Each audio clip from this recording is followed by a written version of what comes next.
અમદાવાદની ફેક્ટરીમાં બ્લાસ્ટ 2 સેકન્ડમાં પ્રચંડ ધડાકો થયો ને 1 મિનિટમાં આગ લાગી. પપ્પાની બૂમો પાડી કોઈ ફાયર બ્રિગેડમાં ફોન તો કરો, સાથે રોકકળ.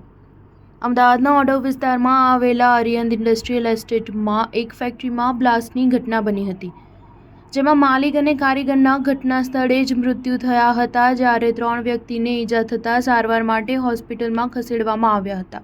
74 નંબરના ગોડાઉનમાં 4 વાગે 2 વ્યક્તિ ફેક્ટરીમાં બેઠા છે અને અચાનક જ બાજુના ગોડાઉનમાં બ્લાસ્ટ થતાં ઉપરનું ધાબું તૂટી પડે છે અને આગ લાગે છે. આ ગોડાઉનમાં કામ કરતા એક કર્મચારીને ઈજા થતાં તાત્કાલિક સારવાર અર્થે નજીકની હોસ્પિટલમાં ખસેડવામાં આવ્યો હતો. કોઈ ફાયર બ્રિગેડને ફોન કરો તેમ કહી રોકકળ કરે છે. ફેક્ટરીમાં જે બ્લાસ્ટ થયો અને બાદમાં આગ લાગી હતી તેના સીસીટીવી ફૂટેજ સામે આવ્યા છે. 75 નંબરની ફેક્ટરીની બાજુમાં આવેલી 74 નંબરના ગોડાઉનમાં 2 વ્યક્તિ ગોડાઉનમાં બેઠા છે અને 4 મિનિટે અચાનક જ જોરદાર એક બ્લાસ્ટ થાય છે, જેના કારણે આખી દિવાલ તૂટી અને ગોડાઉનમાં ધાબું પડે છે. ફેક્ટરી માલિક રમેશ પટેલ અને કારીગર પવનકુમારના બ્લાસ્ટના કારણે ગંભીર રીતે ઈજા થતાં ઘટના સ્થળે જ મૃત હાલતમાં મળી આવ્યા હતા.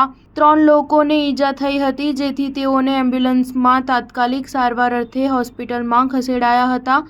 ફાયરના કુલ 11 વાહનો જોડાયા હતા, જેમાં CFO, ACFO, DFO, STO, SFO, LFM, 11 DCO અને 18 ફાયરમેન જોડાયા હતા.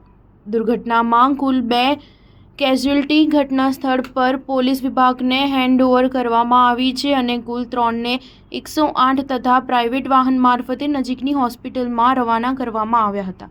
સ્ટાર ન્યૂઝ 7 હંમેશા સચ્ચાઈની સાથે.